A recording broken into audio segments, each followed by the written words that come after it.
Many people regard gambling as a quick thrill, some harmless fun, but at just 23, Matt has been through years of trauma caused by addiction to gaming machines. You will eventually lose not just everything you've won, but everything you've ever had. And that's what happened to me. And when you hit rock bottom, it literally turns you into a shell of a human. Like you literally don't have a personality. This street in East London has no fewer than 17 gaming facilities. Without anybody to stop them, many companies have set up more than one outlet on the same stretch of road. During the last few years, side by side with pawnbrokers and money shops, they've gradually changed the face of the British high street. Some would say they've sucked the life out of it.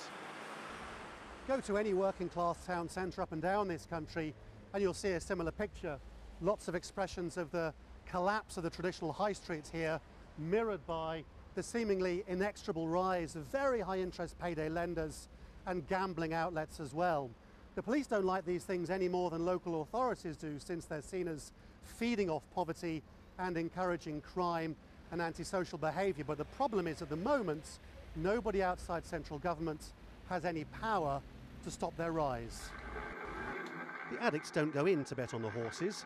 What keeps the bookmakers going are the fixed odds machines, which can pay out hundreds of dollars but can empty your pockets in no time at all. Oh, terrible. The numbers involved in these casino-style games are huge. There are currently more than 33,000 operating in the UK. Over the course of 2011, more than $65 billion was gambled on them. Of that, gamblers lost $2 billion to the machines. Of course, the sharp end of the argument is that if people lose all their disposable income on betting they can't win, then the rest of the local economy is bound to suffer. If it was prostitution or drug dealing, it would be exactly the same. It would dominate an area where, I think, there's room for all of us in an area. And if you just have gambling or payday loans or pawnbrokers, you'd stop anybody else starting a business. The British government takes in $500 million a year in tax from gambling. The industry insists there's no hard evidence that casino-style machines cause social problems, so perhaps this man is the exception rather than the rule.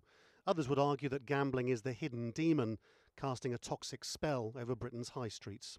Lawrence Lee, Al Jazeera, in London.